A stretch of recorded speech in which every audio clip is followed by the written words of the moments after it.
কুমে বিনা কারণে না জানায়া গোপনে গোপনে গো প্রেমের আলাপ করেছে, গোপনে গোপনে ওইটা করেছে, ওই ধরনের পুরুষদেরকে ওইভাবে শাস্তি দেওয়া হয়েছে। আর আর আমার ফেরেশতারা বলতেছেন ওই নারীরা কারা?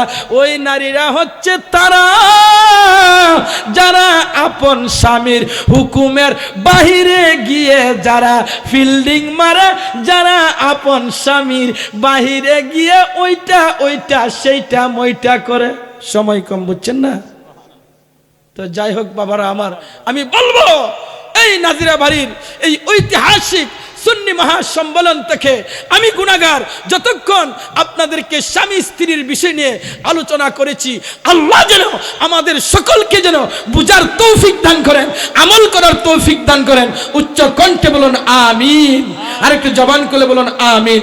যাই হোক বাবারা আমার, বিশেষ করে আমার পাশে রায়পুরি সাহেব, তারপরে সভাপতি সাহেব, তারপরে হচ্ছেন যিনি আমার অত্যন্ত কাছের একজন লোক, আমাকে বেশি মায়া করে, এবং এই নাজিরা বাড়ির যারা আশেকে সুন্নি, যারা আশেকে আউলিয়া, আমি কাঁদব নবী নবী করে, আর কত কাল আমি কাঁদব সোনার মদিনায় আছো গো লুকিয়া, দেখিতে পাইনি নয়নে, নবী নবী করে, আর কত কাল আমি কাঁদব নবী নবী করে, আর কত কাল আমি কাঁদব সোনার মদিনায় আছো গো লুকিয়া, দেখিতে পাইনি নয়নে, নবী নবী করে, আর কত কাল আমি কাঁদব। সকলে মহব্বতে একটু দরুদ শরীফ পড়ি। আল্লাহুম্মা সাল্লি আলা সাইয়্যিদিনা মাওলানা মুহাম্মদ ওয়া আলা আলি সাইয়্যিদিনা মাওলানা মুহাম্মদ। কুদাল দিয়া কুরিয়া একদিন মাটির গর্ত বানাইব, সেই ঘরে তু মারে আপন জনরা শোয়াইব। কুদাল দিয়া কুরিয়া একদিন মাটির গর্ত বানাইব, সেই গড়ে তু মারে আপন জনরা শোয়াইব। সেদিন সঙ্গী বলতে কেউ থাকবে না, সেদিন সঙ্গী বলতে কেউ থাকবে না, থাকবে আমার নূরের নবীজি। আল্লাহুম্মা সাল্লি আলা সাইয়্যিদিনা মাওলানা মুহাম্মদ ওয়া আলা আলি সাইয়্যিদিনা মাওলানা। একটু জিকির করি আল্লাহ আল্লাহ আল্লাহ আল্লাহ আল্লাহ আল্লাহ আল্লাহ আল্লাহ আল্লাহ মাশাআল্লাহ আল্লাহ আল্লাহ আল্লাহ আল্লাহ আল্লাহ আল্লাহ আল্লাহ আল্লাহ আল্লাহ আল্লাহ মারহাবা আল্লাহ আল্লাহ মাশাআল্লাহ আল্লাহ আল্লাহ আল্লাহ আল্লাহ মারহাবা আল্লাহ আল্লাহ মাশাআল্লাহ আল্লাহ আল্লাহ আল্লাহ আল্লাহ আল্লাহ আল্লাহ আল্লাহ একজন মায়ার নবী শুয়া আছে গো মদিনার শহরে নবী গো একদিন দেখা দিবানি আমরা রে মাশাআল্লাহ আল্লাহ আল্লাহ আল্লাহ নিদ্রা যাইতে সময় কাটে গো নবী তোমার দৌলত পরে নিদ্রা যাইতে সময় কাটে গো নবী তোমার দৌলত পরে আমি দেখব বলে আশাই আসি গো নবী দেখব বলে আশাই আসি গো নবী স্বপ্নে তোমারে নবী গো একবার দেখা দিবানিকা জারে মাশাআল্লাহ আল্লাহ আল্লাহ আল্লাহ আল্লাহ আল্লাহ আল্লাহ আল্লাহ নিদ্রা যাইতে সময় কাটে গো নবী তোমার দৌলত পরে নিদ্রা যাইতে সময় কাটে গো নবীজি তোমার দৌলত পরে আমি দেখব বলে আশাই আসি গো নবী দেখব বলে আশাই রইছি গো নবী স্বপ্নে তোমারে নবী গো একবার দেখা দিবাইনি কাজারে চিৎকার করে বলুন আল্লাহু আকবার। বাবারা আমার, যারা আমার জিকিরের নাচ শুনে যারা আসছেন দৌড়াদৌড়ি করে, আমি আপনাদের পায়ের নিচে হাত রেখে বলবো আপনারা একটু ভিতরে আসে বসেন, আমার একটু সামনে বসেন বাবা, আপনারা একটু দয়া করে সামনে আসেন, একটু সামনে আসেন বাবা, আপনারা ওই দিক সেদিক ঘোরাফেরা না করে আপনারা একটু সামনে আসে বসেন। আমরা জবান খুলে বলি আল্লাহু আকবার, আর একটু জবান খুলে বলুন ইয়া রাসূলুল্লাহ, আর একটু জবান খুলে বলুন ইয়া হাবিবাল্লাহ। বাবারা আমার, গভীর মনোযোগ, আমি আজকে একটা বিষয়ের উপরে আলোচনা করব, যেই বিষয়টা হলো স্বামী এবং স্ত্রী। বাবারা আমার, স্বামীর প্রতি স্ত্রীর কতটুকু হক রয়েছে এবং স্ত্রীর প্রতি স্বামীর কতটুকু হক রয়েছে, ওই বিষয়ে আপনি আমাদের বর্তমান প্রেক্ষাপটের উপরে এই বর্তমান যুগে যার যার হক এবং অধিকার ব্যাপারে আপনি আমাদের জানার দরকার আছে কি নাই? আর একটু জবান খুলে বলুন জানার দরকার আছে কি নাই?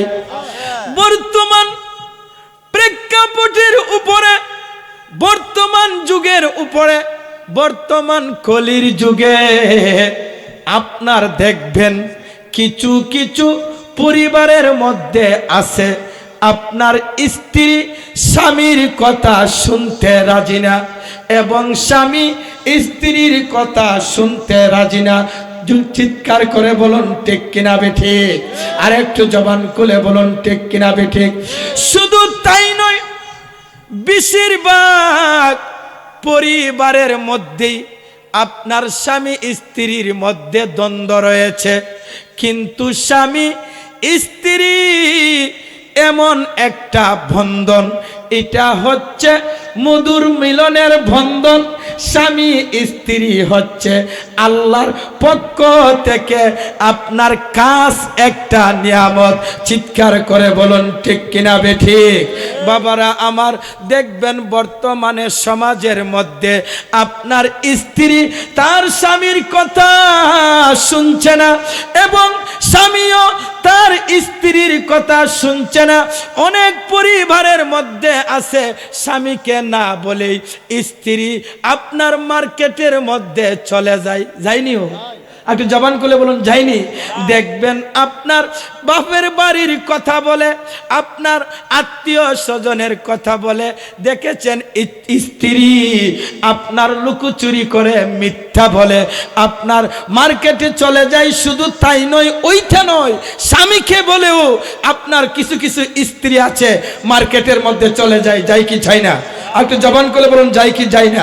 আবার দেখবেন আপনার স্বামীও তার স্ত্রীকে কোনো কিছু না বলে অন্য কোথাও চলে গিয়েছে, কিন্তু ওইটা কিন্তু নিয়ম নয়, ওইটা কিন্তু আপনার নিয়ম কানুনের ভিতরে নয়।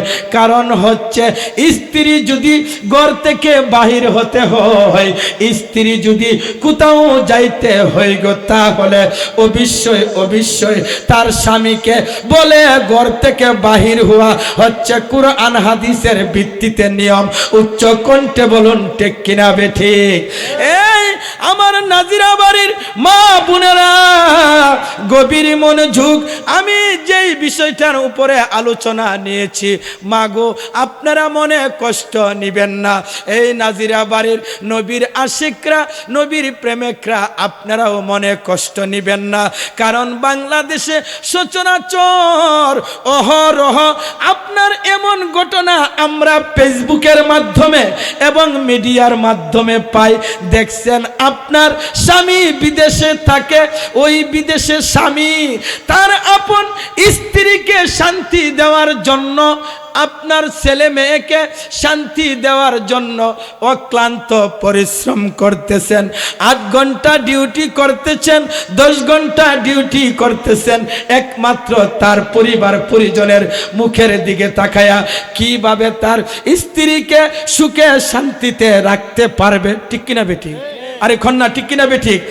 স্ত্রীকে কিভাবে সুখে শান্তিতে রাখতে পারবে, শুধু তাই নয়, ছেলে মেয়েদেরকে কিভাবে মুখে হাসি ফুটাবে রে, হাসি ফুটাবে। দিনের দিন আপনার কর্ম করতে যাচ্ছে বিদেশের জমিনে, কিন্তু দেখা যায় এত পরিশ্রম করে টাকা পয়সা সব কিছু দিছে, কিন্তু দেখা যায় এমনও মা বোনেরা আছে ওই স্বামীকে ছেড়ে অন্য ছেলেকে নিয়ে চলে যায়। এই রকম হয় কি হয় না? আর একটু জবান খুলে বলুন হয় কি হয় না? এই নাজিরা বাড়ির আমার সুন্নি মোনা ভাবারা, আমার ভাইয়েরা, এবার আসেন এই নাজিরা বাড়ির আমার মা বোনেরা এই রকম অহরহ ঘটতেছে, কিন্তু আল্লাহর নবীজির হাদিস শরীফের মধ্যে ঘোষণা কি করেছেন গো? স্বামীর পায়ের নিচে হচ্ছে সন্তান, আপনার স্বামীর পায়ের নিচে হচ্ছে স্ত্রীর বেহেশত। চিৎকার করে কি বলবেন না আল্লাহু আকবার?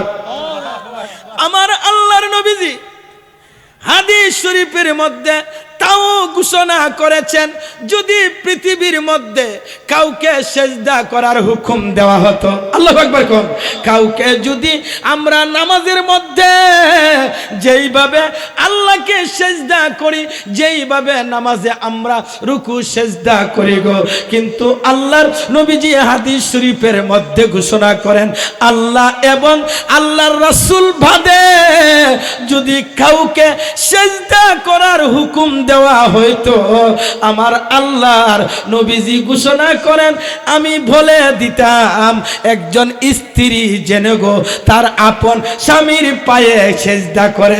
চিৎকার করে কি বলবেন না আল্লাহু আকবার? সেই জন্য আপনার স্ত্রী স্ত্রীর বেহেশতটা হচ্ছে স্বামীর পায়ের নিচে।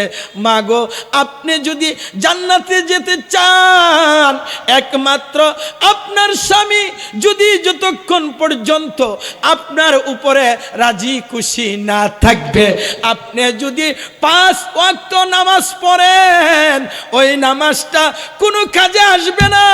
আপনি যদি তাহাজ্জুদের নামাজ পড়েন গো, আপনার এই নামাজটা কোনো কাজে আসবে না। আপনি যদি কানায় খাবার গড়ে হজ করার জন্য যান, ওই হজটা কোনো কাজে আসবে না।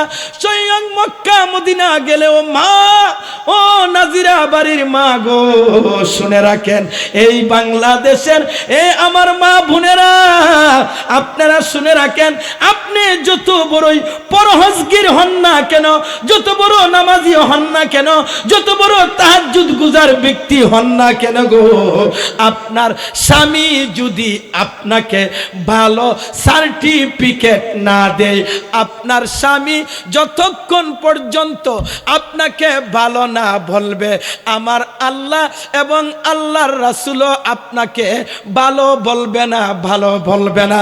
তাই আপনি যদি জান্নাতি হতে চান গো, আপনার স্বামী যখন বলবো আমার আপন, আমার স্ত্রী খুবই ছিল আপনার ভালো মানুষ, খুবই ভালো মানুষ, আপনি নিঃসন্দেহে জান্নাতি হতে পারবেন, নিঃসন্দেহে আপনি জান্নাতি।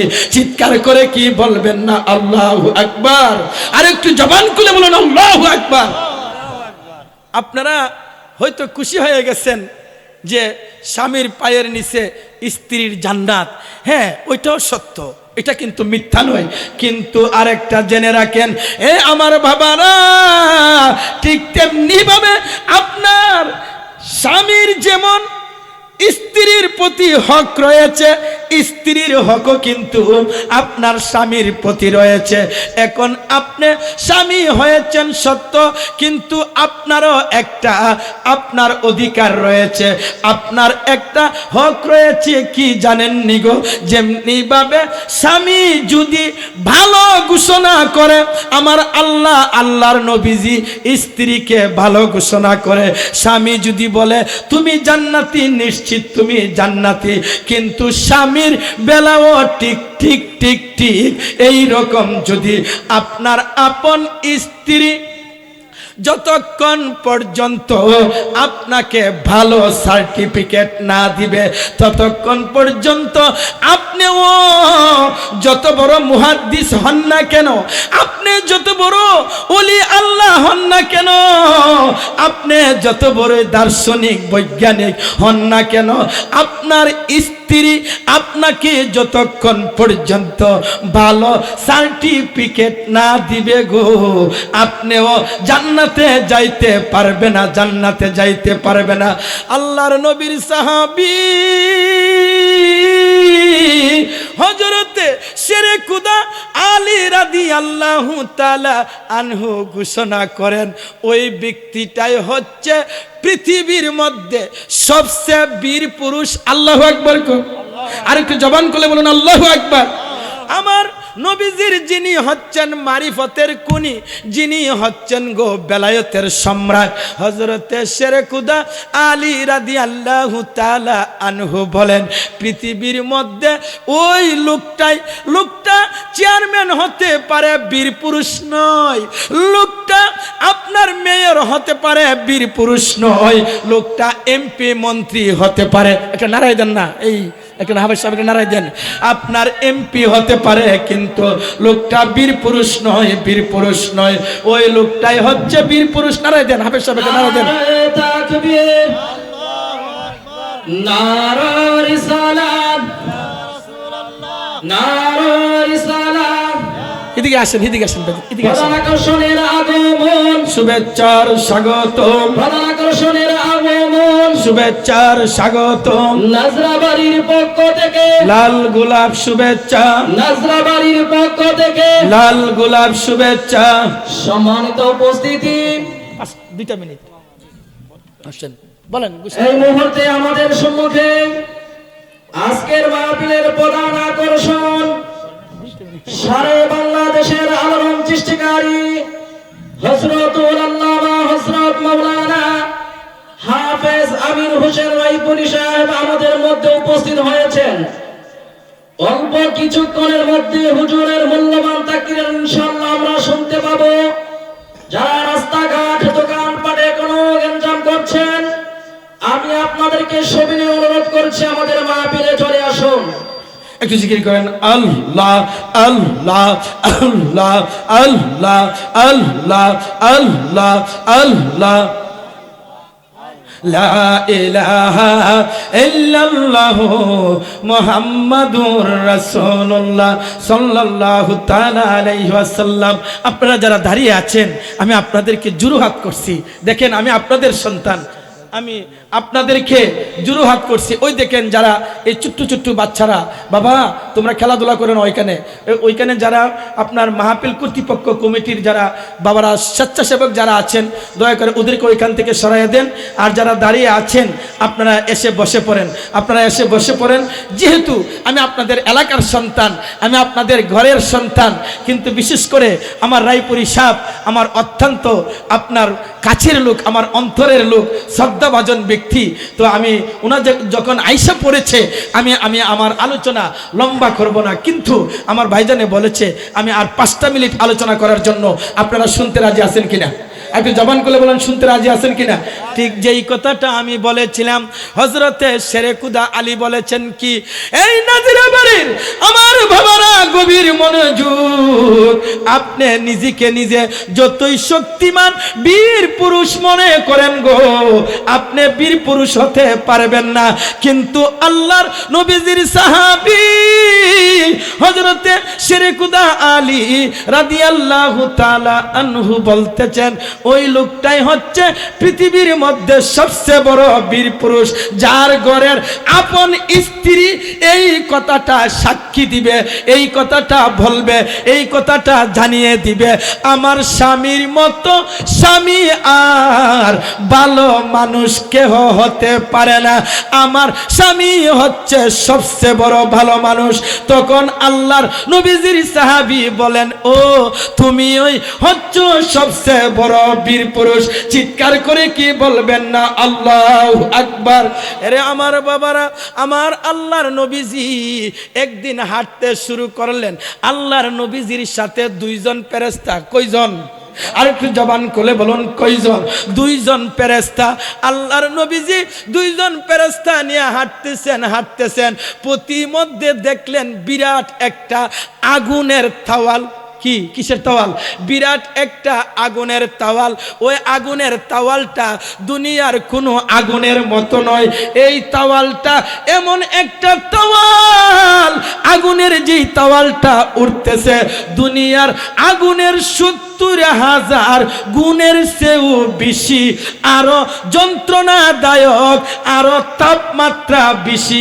ওইখানের মধ্যে দেখতেছেন আপনার আল্লাহর নবীজি যখন আগুনের তাওয়ালে তাকাইলেন, তাকায়া দেখতেছেন কিছু নারী আপনার ওইটার মধ্যে আপনার পুড়তেছে, পুরে চারকার হয়ে আপনার এইভাবে ছিন্ন বিচ্ছিন্ন হয়ে যাইতেছে। কিছু পুরুষ ওই আগুনের তাওয়ালের মধ্যে পুরে ছিন্ন বিচ্ছিন্ন হয়ে যাইতেছে। আবার ওইগুলাকে একত্র করে মানুষের আকার আকৃতি হচ্ছে। আবার ওই আগুনের তাওয়ালের মধ্যে এইভাবে পুরে যখন চারকার করা হয়েছে, এরে আমার বন্ধুরা, আপনার আল্লাহর ফেরেশতারা বলতেছেন, ইয়া রাসূলুল্লাহ, ইয়া হাবিবাল্লাহ গো, আমরা যে দেখতেছি এখানে এই এত বড় আগুনের তাওয়াল, এই আগুনের তাওয়ালের মধ্যে কিছু নারী পুরে চারকার হয়ে যাইতেছে, খণ্ড বিখণ্ড হয়ে যাইতেছে। আপনার এইভাবে জ্বলাইতেছে কেন? এইভাবে জ্বালাইতেছে কেন? আবার দেখা যাচ্ছে ওইখানের মধ্যে শুধু নারী নয়, কিছু পুরুষও এইভাবে কেন জ্বলন্ত আগুনের মধ্যে ছিন্ন বিচ্ছিন্ন করে, খণ্ড বিখণ্ড করে জ্বালাইতেছে।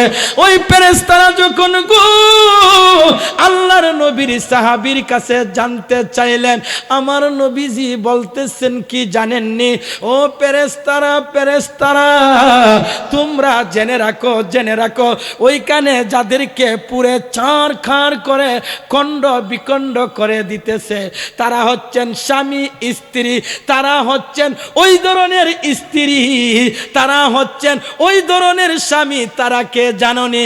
যারা যেই সকল স্বামী, যেই সকল পুরুষরা স্ত্রীর বিনা হুকুমে অন্যের কাছে গিয়ে বিবেচারে লিপ্ত হয়েছে, বিনা হুকুমে বিনা কারণে না জানায়া গোপনে গোপনে গো প্রেমের আলাপ করেছে, গোপনে গোপনে ওইটা করেছে, ওই ধরনের পুরুষদেরকে ওইভাবে শাস্তি দেওয়া হয়েছে।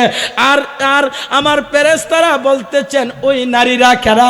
ওই নারীরা হচ্ছে তারা যারা আপন স্বামীর হুকুমের বাহিরে গিয়ে যারা ফিল্ডিং মারে, যারা আপন স্বামীর বাহিরে গিয়ে ওইটা সেইটা মইটা করে।